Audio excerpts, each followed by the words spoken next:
how do you play more cohesively with other musicians on the team? That's one of the questions that I answer in this bonus Q&A episode. I had a one-on-one coaching call with one of our Academy students, Mike Halverson from Bloom Church. Shout out to Mike. And I thought it would be great to share some of these answers over a 2-part podcast series. So we have about 12 questions and we'll break it up into 2 episodes. Today is the first one. We cover lots of different questions from his team, but they will directly apply to your team and your leadership as well. So I'm excited for you to hear this. But first, I wanted to give a shout out to one of our listeners who left us a podcast review. And this is from SoLauren15. She said, I've never listened to an episode that I didn't take notes on. Open your notes app while listening. P.S. Love the new intro music. Keep doing what you're doing. Thank you, Lauren. And if you guys want to leave us a nice shiny 5-star review on Apple Podcasts or Spotify, I will shout you out in one of the future episodes. But thank you guys for listening. Check out these questions and answers, and I will see you at the end of this video. Brenda Collins actually asked a question, and she asked the question, how do you communicate with the vocal team on what their parts are and who will sing those parts? And does someone on your team or you record those parts for your team? We do record our parts for our harmonies in Planning Center each time we add a new song. It doesn't have to be anything fancy. You don't even need to use like any recording software. What we usually do is we'll just play the MP3 and sing the harmonies into our phone and label it correctly and upload that file into Planning Center as a reference. And we don't do the whole song. We usually just do the choruses and the bridge, and obviously just one chorus and one bridge, and we do that for each of the parts. And yeah, that's kind of how we map it out. Where we maybe don't take things as seriously as some other churches is we don't schedule people based on their ranges. Like I know certain churches will have like alto scheduled, soprano scheduled, tenor. We don't do that. We just schedule people like we mentally know this person sings higher, this person's more in the mid-range, and we just kind of schedule 2 or 3 of those types of people in those orders. But it's not as organized as I've seen other churches do it. And then we don't specifically even tell them or assign them, you're going to take the high, you're going to take the middle. They kind of just know where their range is, and they kind of sing the natural harmony that they hear. And so they just kind of do that and stick to those. And that's kind of how we schedule our vocalists. We do equip them with a recording. Our vocalists rehearse on the same side of the stage so that they can talk through little things here or there, or like, hey, what are you singing? Or, hey, do you want to sing this? Or, hey, maybe you shouldn't sing here. I do have a female on staff who, she's like our strongest vocalist, and she also leads the vocalists, loosely leads the vocalists, but our team is not afraid of feedback or talking to each other or being direct. So we'll just say like, hey, why don't you not sing here? And nobody's a diva, and nobody's like, gets their feelings hurt. We've just created that culture through our culture docs, through our onboarding process. And so, yeah, but I do know some churches might have like actual documents in Planning Center where it's got like the whole song and it's a roadmap for the vocalists where it's like verse 1 solo, verse 2 unison, verse 3, alto. Like I've seen that, but we've taken a looser approach, and our vocalists are good enough to where we just kind of go with it. And I have kind of trained them over time, like how to build a song dynamically with harmony. So, in the beginning, I was telling them a lot, like, don't sing here, do this here. But now they just kind of know the formula. And if you want to know the formula, it's basically, for me, the way that I like to build a song harmonically is like, first verse is usually the worship leader by himself or herself. And then first chorus is maybe like one harmony. Or if it's a female leading the song, I'll come in and sing underneath her in the tenor. And just one harmony on the first chorus. Verse 2, we usually like to double the melody. So if I'm singing, then I'll have a female doubling the melody on top of me. And then chorus 2 is like maybe all the harmonies in or most of the harmonies in. Bridge is like full on all harmonies, unless it's a down bridge. And then we bring it back to the vocalist leader and then build it back up to the full. So that's kind of how we've built it over time, and they just kind of know, and they just do what they kind of have been trained to do. And occasionally I will say, hey guys, there's too many of you singing in this first chorus. Like, can we just do one? Or maybe let's do none, or maybe let's just do all melody together. But usually they follow the formula. Sometimes they get antsy and jump in, and I'm like, hey, let's not give it all away too early. So that's how we do it. Again, it can be a lot more complicated than that, but for us that works, and hopefully some of those tips are something that you can apply there. Do you record the parts, Alex, or do you have a team member that does that for you? Yeah, Lauren, the assistant, does that mostly. Sometimes I do, and sometimes we don't. Like I said, I've been the worship pastor for 6 years, and like we've built a good team, and I don't even have to work that hard anymore because the system is flowing. And sometimes I don't add the parts because I just know all of my harmony singers can hear it. But if you don't have harmony singers who can hear all the parts, then you definitely want to equip them. It just depends on your team. You really want to assess the level of your singers and equip those who need the help. And if they don't need help, then don't do the extra work. But if they do, it's our job to equip the saints for the work of ministry. Let me ask one more follow-up question, Alex. How many vocalists do you have on your team? Right now, if I had to guess, I would say 14. I'm just curious, like, when somebody new comes on your team, I don't know how often, we're going to ask some recruiting questions here, but Yeah. I don't know how often you guys get new vocalists or get new musicians on your team. If someone is unfamiliar, or maybe someone who's at a lower skill level, do you just set the bar so high that that person can't get on the platform? Or do you try to raise and train that person up to get to that level so that they can be so flexible as you're talking about? Right. It depends on the person and where they're at. But if they're really close, like they can hear one of the harmonies, we'll be like, great, like come in, and you're going to always sing the low, the third instead of the fifth or whatever. That's totally acceptable and fine. What we don't want on our team is, and we tell people, we don't even audition people who can't sing harmony. So if they can't hear harmony on their own, if they need to be trained we just won't. This isn't the right fit for you. But we do have other places where you can serve: women's ministry, the choir. Like we have a choir, and like that's a great place to start to understand harmonies. So yes, I think if it's someone who's really close, one-on-one training for a couple weeks will go a long way, and then making sure that they're doing some work on their own at home. If it's someone who's not close, it's like, hey, why don't you plug into this ministry or that ministry where you can get experience and get reps, or send them YouTube videos. Here's how to hear harmony. So it's a case-by-case basis, but definitely you want to equip people, and you want to put people where they will succeed. Absolutely. So let's move on. To so this is another vocal question as I go down the line here. This comes from Nicole Starling, but she said, how have you found the balance of telling the vocalist how to sing dynamically versus flowing in the spirit? So you've talked a little bit about training them and dynamic and things like that, but as you are maybe letting the Holy Spirit kind of move in your service, how have you found the balance of that? I guess if you could clarify the question a little more for me, because I don't fully understand.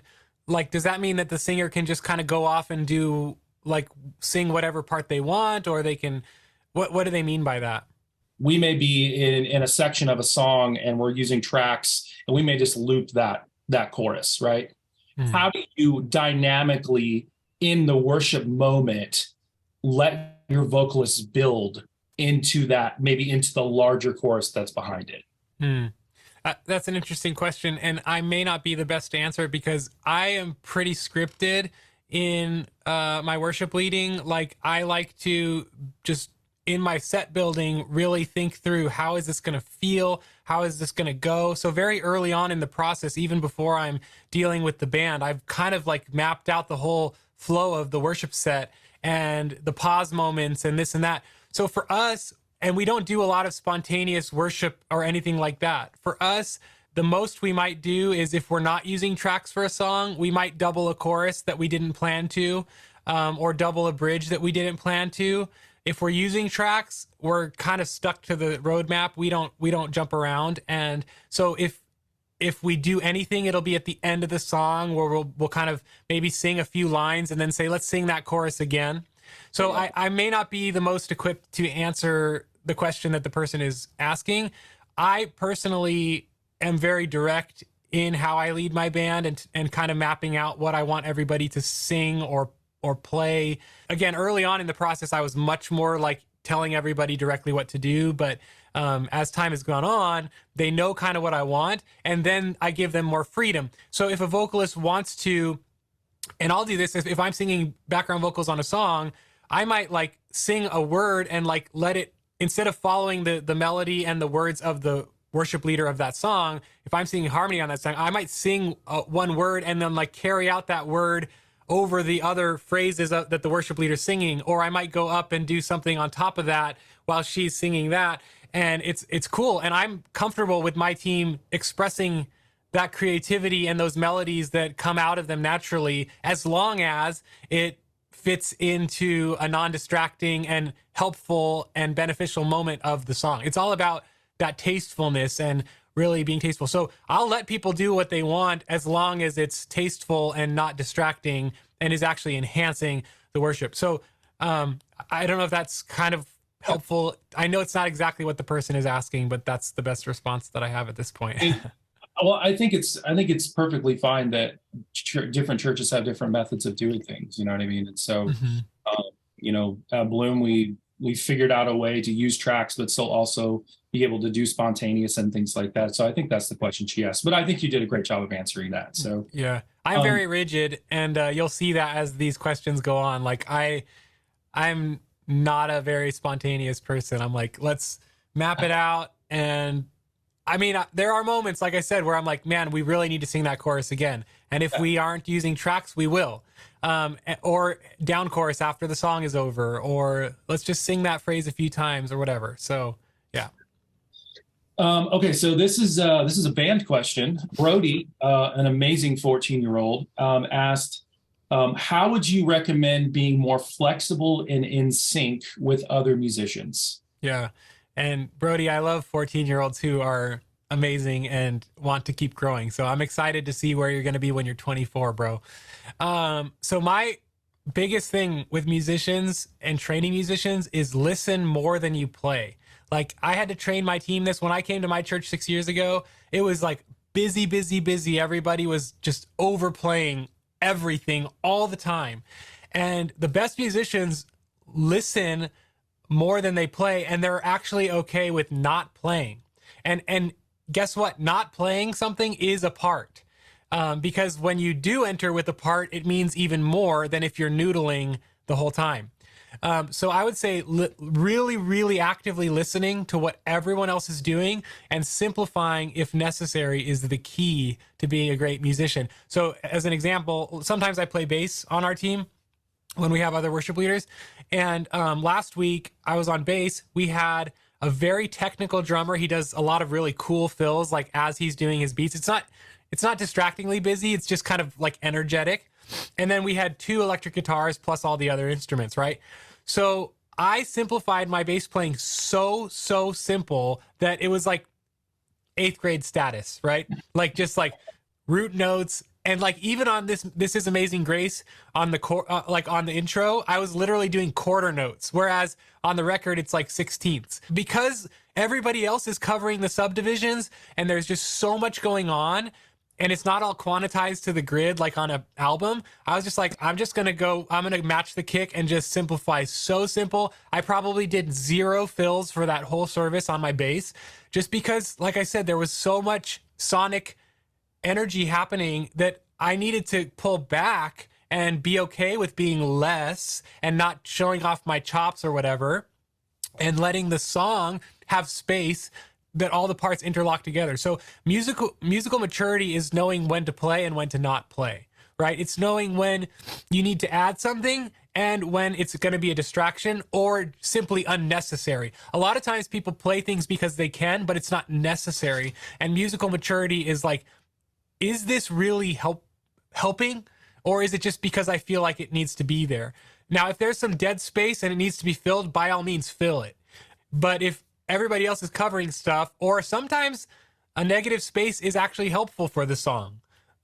So yeah, I'd say just be attentive to what the whole band sounds like you're a part of the whole, and make it more about the whole than about yourself. So that would be my response. Alex, can I ask you some production questions? We do have production people in the audience. Zach, who's also he's actually one of our production leaders. He wants to know, how do you come up with new ideas for camera shots when your resources are limited? And let me clarify the question. I think resources are limited is probably when it comes to maybe camera ops available, how many, those sort of things. And because we have some fantastic gear, I guess you could say. We've got some great stuff. So maybe you could just speak to that. Yeah, that's great. And thanks for clarifying the resources limited part being more about personnel than about gear. I mean, a couple thoughts. First, just about utilizing what you have to the full potential. If you haven't yet done this yet, and probably you have, but if you haven't, definitely do it, is to take the cameras that you currently have, unplug them from all their cabling, plug batteries into them, put them on tripods, and literally just walk around the sanctuary. We did this at the beginning of COVID. We were like, okay, the sanctuary is empty. Let's get creative with our camera placement. And so we just picked a day, and we spent the whole day going around the sanctuary and trying every angle you could possibly think of, and be like, okay. And we did make sure that there was someone standing on the stage, because you obviously want to have a subject. But we just went around and looked, okay, this is an amazing shot. Like, we should use this from now on. And then and we have a lot of cameras, So we did that with all of our cameras, and you obviously want to make sure there's variety. And I'm sure you guys have thought about all that, but we did that off stage, like back room, side room, angle, and then we did it on stage as well. In terms of resources being limited with finances, if you still want to get more creative, like, I think throwing a couple of GoPros, because GoPros are pretty affordable, especially if you buy them used. Put a GoPro above your drum kit, like head down, like face down, so you can see all the drums. That's a fun shot, and it doesn't cost a lot. Unless you have to buy a new switcher because you run out of inputs. But a GoPro there, a GoPro on the bass headstock is a fun shot. So yeah, just try to get creative with some of those, like, more wide angle cameras that are cheap and that you can just slap up there, run an HDMI cable. It does obviously take some infrastructure, but that's pretty affordable for kind of adding some extra shots that you get. Now, in terms of personnel, there's this guy on YouTube. He's kind of coming up. His name is Ryland Russell, and he has a video of his church, which is a smallish Baptist church, but his live streams look insane. They look amazing. And he has so many of his cameras rigged up on these pretty affordable tracks, so he's always getting movement and motion. He even has one that's on like this zip line thing. And he said he did it all for, like, I don't know, over 10 grand, but that's including all the cameras. But like, it's a really cool video. It might even be Collaborate Worship that did the video.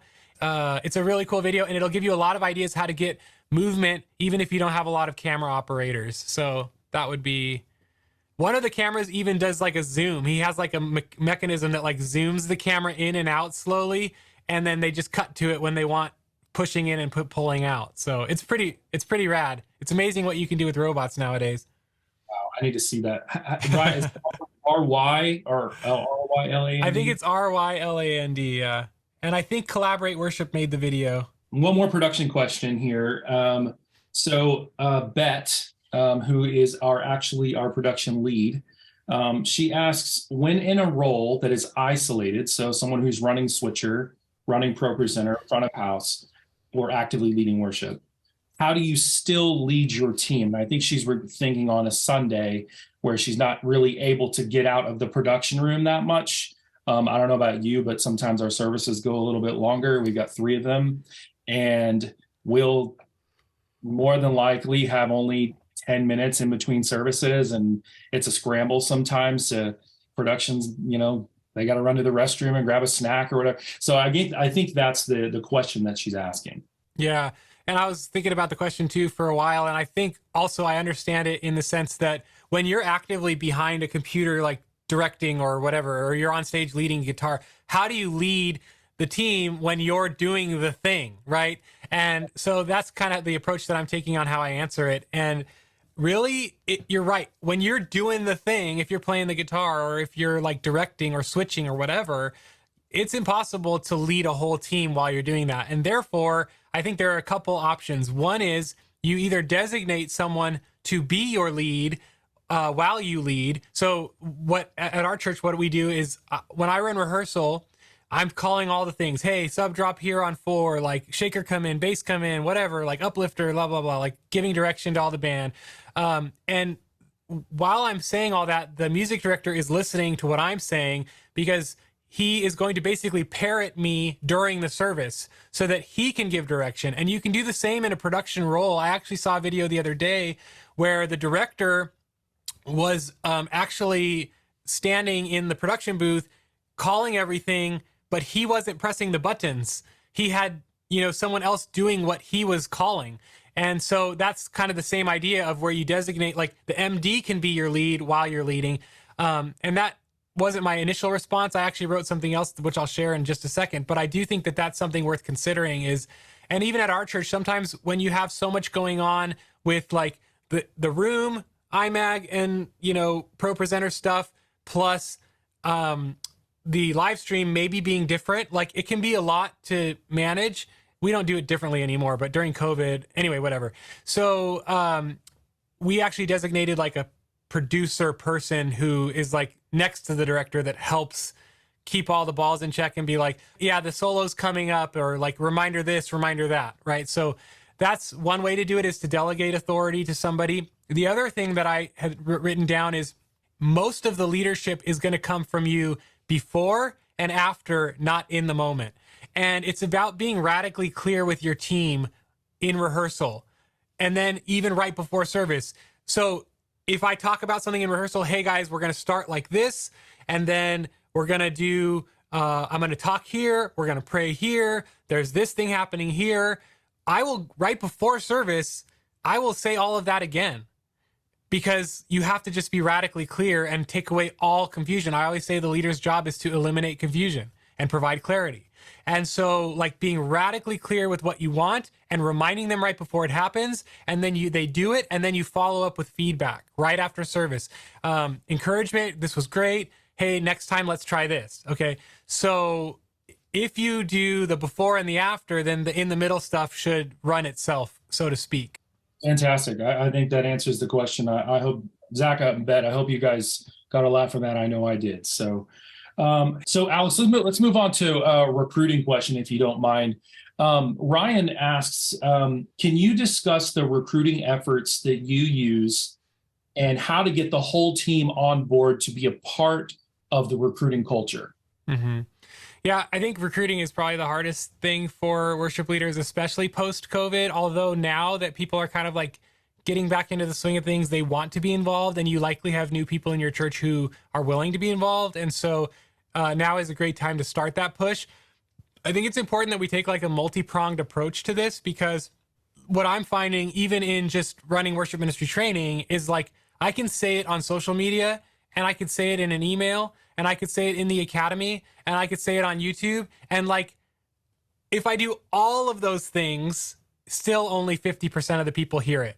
If I push out the information everywhere, like 35% of the people hear it, even if I push it everywhere. So it's important to like be very, very proactive and realize that different methods are going to hit different people differently. So I would say that the best thing you can do is to start announcing it. So obviously like a generic announcement is fine. I have not personally had much fruit from that. And I recently did an interview with Jason Houtsma from Worship Artistry. And basically he was saying that he did the announcement thing multiple months in a row and no one came forward. And then he just started walking around his church and asking people face to face, hey, do you play? And it's a small church, so he can do that because he knows everybody. Hey, do you play anything or do you sing? And he found 14 people in 2 months. So wow. It's just about being super hyper focused on that one particular thing. So anyway, I would say make the general announcements, yes. But for me, one of the things I found that got the most response was when I would make an announcement, a verbal announcement from the stage. I would say, hey guys, if you are interested, if you're a musician or a singer who has live experience and would like to potentially be part of the worship team, I'm going to be right down here after service. I'm going to sing the closing song. I'm going to hop off the stage, and I would love to meet you up front and just get to know you. When I did that, I always had like, and our church is large, so, but I always had like 15 to sometimes around 15 people probably average, come forward each service. And then I collected their information with the paper and I followed up. And guess what? 90% of them didn't respond. 10% did respond. 5% of them were actually decent. And we added one person to the team out of the whole, 45 people who came forward. So it's a numbers game. So I would say that was a very effective strategy for me. And then, put it out on your church's social media, put it up on your church's bulletin, if you have a bulletin or a digital bulletin, put it up pre-service slides, and just make the process or the mechanism to get involved very clear. If you're interested, and it's always the same call to action, email so-and-so, or go to something.com, or whatever the call to action is, make it super clear and consistent across all your communication. That's just the announcement, getting the word out part of it. But you also have the person-to-person, peer-to-peer, and that's where you just always want to have your ears open, right? You always want to be listening, asking questions, be in the lobby, be talking to people. If they talk about how much they love the music, just throw it in there. Oh, yeah. Do you sing? Do you have any talents? Are you hiding something from me that I should know? Drummer? Are you a drummer? Right. Please say yes. Please, God, I'll give you the sticks. Just come. Yeah. And then, checking in with your other ministry leaders, like women's ministry, men's ministry, youth ministry, like, hey, who should I keep my eye on? Who's up and coming? Whatever. So definitely conversing with other ministry leaders and saying, who should I be watching out for? So those are just some ideas. And then, obviously ask your team members, hey, do you have any siblings who are musical? Do you have any cousins who are musical? Do you have any, because your team members usually have friends who have some musical interests. So that's great. And then I just love the youth ministry. There's always kids in there that you can train up. I think that's awesome. I think that's fantastic. I think the biggest thing you said is that it's all about people and going out and actually talking to people. Yeah. And I think sometimes we rely too much on our next steps process, our growth track, or whatever we want to call that. We rely so much on that. Oh, they're going to send us somebody. They're going to email us somebody, instead of actually getting out there and finding the one out of the 45 that will make the team and things like that. So right. Fantastic. And one person can make all the difference in the world. If they're a faithful team member, you're like, oh my gosh, like, I'm so glad that we got that one extra drummer or those two extra drummers. And it's like the effort, it takes effort, but it's worth it. And your life is much easier and better usually if you do it right and the Lord provides the right people. Obviously also pray. Like, God knows, and he knows what your church needs in that season. So he'll provide the right people. And if he doesn't want to provide the right people, there's a reason for that too. Awesome. Amazing. We're going to kind of stay on the lines of recruitment. I think this is more of someone who's already on your team, but you're wanting to kind of raise up, if I'm understanding this question right. So this question comes from Lex. She wants to know, what do you look for someone who you want to raise up on the worship team, both as a leader and as someone who's maybe coming onto the team? And then how do you know that they're ready? Mm-hmm. Yeah. So personally, the people that I want to invest in, I wrote some words down: responsible, diligent, humble, hardworking, eager, excited, and open to input. If I have someone like that, I'm like, all day long, bro. Like, I will invest in you all day long. That is like the ideal person. And that, honestly, to me, if they have those traits, that to me, I'm looking at them not as a team member, but as a future minister. I'm like, this is a future church leader right here. And I have like 2 or 3 of those kids. They're, like 17 or 18 now, that I'm just like, dude, these people could be like amazingly useful in the hands of the Lord as church leaders one day. So yeah, those are the traits that I look for in a leader. In a team member, what I'm really looking for is faithfulness. And I'm kind of testing them in the small things, like, do they respond to my texts? Do they follow up with email? Do they submit the application to be on the team? Do I see them in church often? Do they have a good reputation? I'm paying attention to the subtle signals and signs that there might be some sort of immaturity or ungodliness, or like, I'm paying attention, like, oh, they have a boyfriend. Who's the boyfriend? Is he a Christian? Or you know what I mean? And I'm not saying like we should exclude them from the team if they have a boyfriend that's not a Christian. We actually have someone, or had someone, who they don't have the boyfriend anymore, praise God. But for a while they did, and it was like part of the discipleship process was allowing them to be on the team and letting them be around and work through some of that stuff in the midst of community. So I'm not saying everybody should be perfect, because there are no perfect people. But yeah, I'm definitely paying attention. And like I said, faithfulness and just responsiveness is key for a team member. Musically, obviously, they have to be somewhat close to the bar that we have. And then how do I know if they're ready? I would say it's more of a gut feeling than anything else. And then I also usually check with 1 or 2 leaders that are on my team. And I say, hey, look, I'm thinking about adding this person. Do you know anything about them? Is there anything that gives you pause? And then can you keep an eye on them with me over the next couple of weeks or months? So that way there's multiple eyes on it and I can get input from multiple sources. Wow, I love that. I think that's fantastic. I think as you're raising up worship leaders, and you've got someone in mind maybe for a new song, right? Somebody who's never led a song, right? And you've taken them through whatever your process is. Is it just a gut feeling? Hey, this person's ready to lead on a Sunday, or is there a little bit more to it than that? For the song portion, where they're actually ready to lead a song, ready to lead a song, ready to get. Yeah, there's 2 questions there. Ready to get up there, it's like, if they're going to play electric or sing background vocals, like if they're ready, like I can see it. Or if they're close to being ready and what they need is to get up there and get the experience, then yeah, like let's do it, and then give them feedback. Expectations before, feedback after. Expectations before, feedback after. And then they are, going to grow through the repetition of doing it.